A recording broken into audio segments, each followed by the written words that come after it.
Monsieur Renders, bonsoir. Vous avez eu l'occasion cet été de rencontrer votre homologue israélien à Bruxelles, Avigdor Lieberman.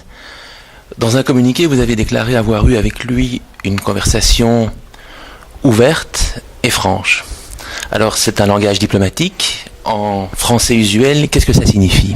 Bonsoir tout d'abord, je dirais qu'en français usuel, ça signifie que j'ai eu affaire à quelqu'un qui a un tempérament. Et donc quelqu'un avec qui la discussion a été, quand on dit franche, c'est-à-dire assez directe, sur un point en particulier, qui est celui d'une solution de deux États qui devraient coexister dans la région. Et où on se demande parfois si, notamment en matière de colonies, il y a encore une capacité de laisser autre chose que la bande de Gaza à l'existence d'un autre État. Mais je lui ai dit aussi, et je crois que c'est un débat que l'on doit avoir d'autres partenaires, il y a des territoires possibles également parfois autour d'Israël qui manifestement ne sont pas disponibles pour y accueillir des Palestiniens. Il y a d'ailleurs des financements parfois qui pourraient venir aussi, je pense, aux pays du Golfe, alors que c'est l'Union européenne qui finance. Donc ce que j'ai dit surtout, c'est que nous sommes soucieux de respecter cette logique à deux États. Donc on a eu un débat très direct sur le problème du territoire, mais de l'autre, je lui ai dit aussi que nous étions très soucieux de garantir la sécurité d'Israël. Et garantir la sécurité d'Israël, ça veut quand même dire que dans les débats actuels, la plus forte préoccupation sécuritaire dans le monde, c'est ce qui se passe en Iran. Et nous en parlions déjà cet été quand je l'ai rencontré. Je retournerai, je le verrai à nouveau, mais en Israël cette fois au début du mois de novembre. J'espère que d'ici là, nous aurons progressé sur le débat à l'égard de l'Iran. Sinon, je crains effectivement qu'il y ait une escalade, et une escalade qui pourrait devenir militaire dans la région. Alors vous venez de le dire, vous comptez vous rendre dans le courant de l'automne en Israël. On dit souvent, lorsqu'on parle de la Belgique et d'Israël, que les relations bilatérales sont excellentes, de part et d'autre, que ce soit du côté israélien ou belge.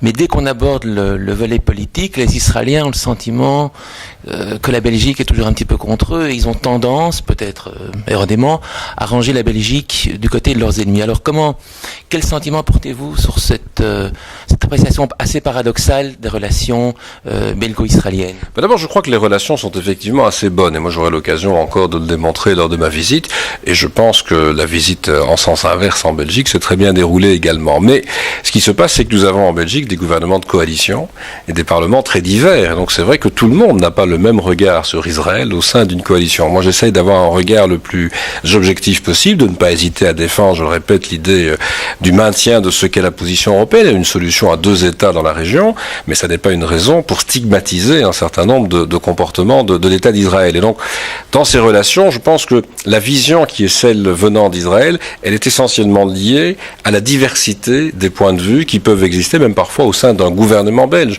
parce que nous sommes dans des gouvernements de coalition. Alors on l'a parfois vécu en Israël. Il a parfois fallu aussi en Israël mettre autour de la table des gens de convictions très différentes. Dans ces moments-là, je pense que les Israéliens ont compris ce qu'était une coalition. Chez nous, c'est régulièrement le cas, et je suis parfois malheureux de voir que dans des assemblées régionales, même parfois, il y a des blocages à l'égard d'Israël, alors que l'on devrait quand même tenter de collaborer de manière très, très active entre les deux États, en étant, je le répète, très ferme sur les principes que l'on défend. Donc je ne critique pas la vision qui est celle de cette perception que l'on a en Israël, parfois d'une position un peu ambiguë. La Belgique est d'ailleurs perçue dans l'Union européenne comme ayant une position un peu médiane. Il y a des pays, moi je vois des collègues d'ailleurs en Europe, qui ont parfois une vision unilatérale, un soutien que je trouve parfois excessif au gouvernement israélien, je ne parle pas à l'État ou à la population, au gouvernement, parce qu'on peut être critique à l'égard d'un gouvernement, et d'autres qui ont un soutien à la cause palestinienne sans même regarder ce qui s'y passe. Si je regarde pour l'instant, par exemple, très difficile de savoir quel est l'interlocuteur du côté de l'autorité palestinienne. Alors c'est cette situation peut-être un peu médiane en Europe et la logique de coalition qui font que les gouvernements israéliens ou des responsables israéliens ont parfois une vision un peu floue de la position belge.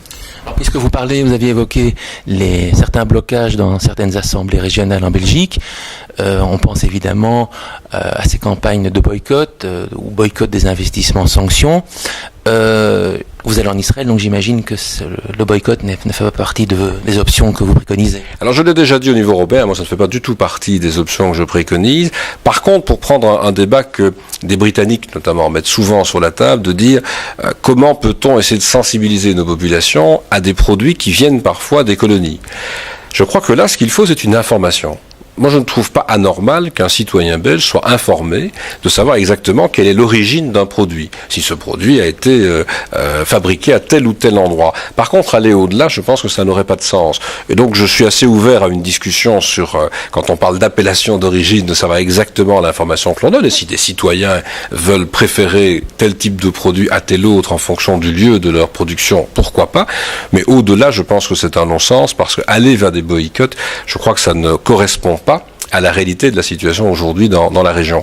Maintenant, je le répète, quand on discute de la situation d'Israël aujourd'hui et de la situation des pays qui l'entourent, nous avons deux préoccupations au-delà de la logique de maintenir cet objectif d'avoir deux États un jour sur place en coexistence entre un État palestinien et un État israélien. Les deux logiques, c'est quand même de regarder de très près ce qui se passe dans tous les pays dits du printemps arabe. L'été se passe, on arrive à l'automne, on craint dans certains pays que ce soit bientôt l'hiver.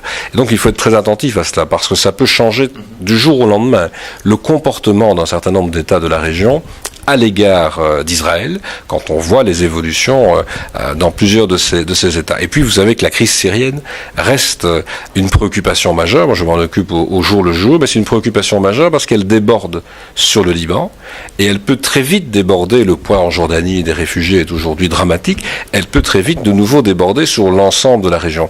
Et ça, je crois qu'on est peut-être pas assez attentif pour l'instant dans le débat international à ce type de répercussions possibles. L'Iran est probablement le pays sur lequel se focalise l'attention, aussi en Israël. Je pense que les évolutions dans certains pays qui entourent Israël aujourd'hui et les évolutions en Syrie doivent aussi être regardées de très près dans ce qu'elles comportent comme risque pour une stabilité régionale. Je n'oublie quand même jamais qu'il y a assez peu aujourd'hui de démocratie dans la région. Je vous remercie. Je vous en prie.